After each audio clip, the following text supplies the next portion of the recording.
escoitar vostedes agora algo para moitos insólitos, Xoan, porque posiblemente ti es, vou decir, un dos poucos, ti corríxeme, cantantes melódicos que grabou o himno galego. Eu non sei se hai máis grabacións. Home, pois quizáis en Galiza, pois sí. Sí, eu creo que non hai ningún cantante...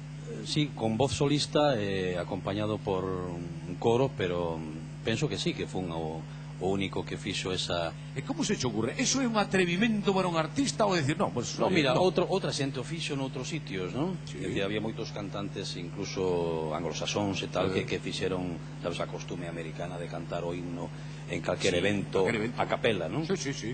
Pois, bueno, foi unha proposta da miña discográfica de Philips entón, e pareceme unha idea boa, e entón, pois, arrancamos con iso, claro. Bueno, pois sería fermoso que nunha noite como a que estamos a vivir, lembrando o primeiro centenario do himno galego, mañana a Televisión de Galicia cunha programación especial que recomendamos encarecidamente que non a perdan, e máis, eu pediría que compraran DVDs para gravar, porque hai cousas que hai que ter para sempre na casa dun galego, o que vamos a emitir mañá na Televisión de Galicia. Bueno, digo que sería un momento fenomenal, mira, ás 10:30, cantar ese himno galego que ti grabaches en que ano?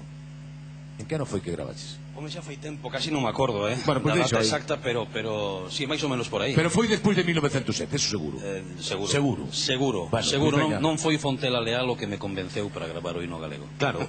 Porque, precisamente, tendo aquí a Son Rubio, un mugardés, un de Ferrolterra, en definitiva, ¿no? Sí. Un de Ferrolterra. Sí. Pois, home, queremos rendirlle homenaxe non só a Pondal e a Veiga, que son dous elementos fundamentais, verdad, no himno galego, claro que evidentemente, pero hai un señor ferrolá que se chama Fontela Leal, ao que lle temos que agradecer que o himno galego sexa o que é hoxe en día, que chegara ata nós. Foi o persoeiro que implicou a Eduardo Pondal e a Pascual Veiga para que facer o himno galego, a un para que cedera o poema aos pinos e a outro para que lle puxera música. E depois empeñarse en que chegara esa partitura naqueles tempos que non había internet, nin teléfono, nin historias, para que chegaran aquí as partituras. Tivo aquel home a tremenda paciencia de copiar o himno galego e de mandalo a cada concello de Galicia dende Cuba.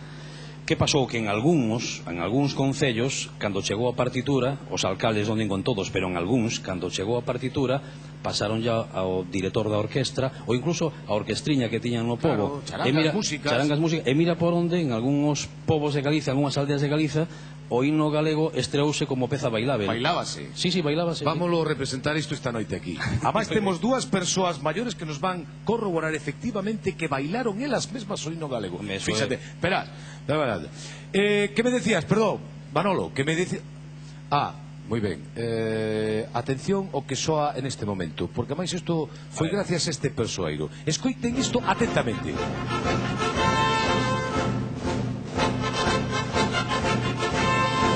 ¿Saben que é?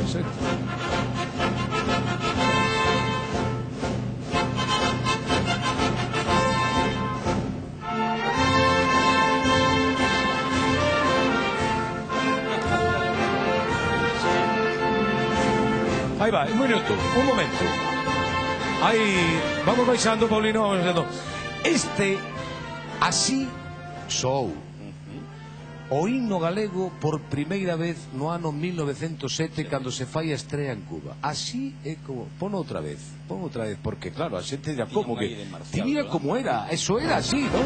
Así se fixo.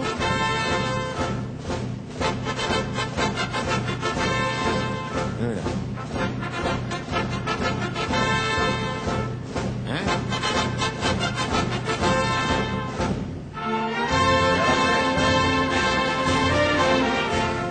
Pois así, aquel Fontela Leal, o teu paisano, e que lle di a Veiga, mándame unha partitura con arreglo de piano, e entonces eles ali, bueno, pois cando chega, eles amañan para...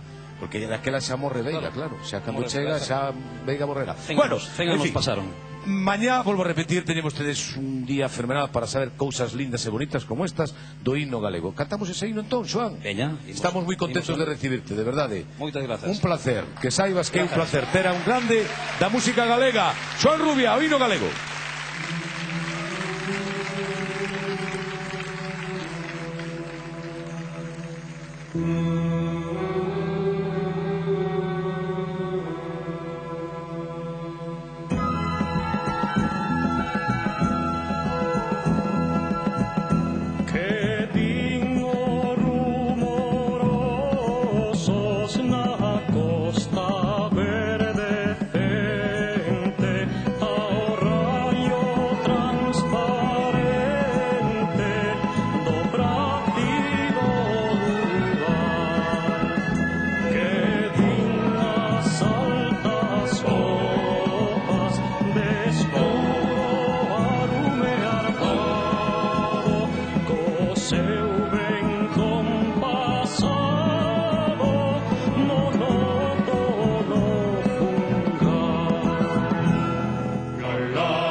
teu verdor cinguido e de benignos astros con fin dos verdes castros e valeiroso xa non desa esquecemento da inxuria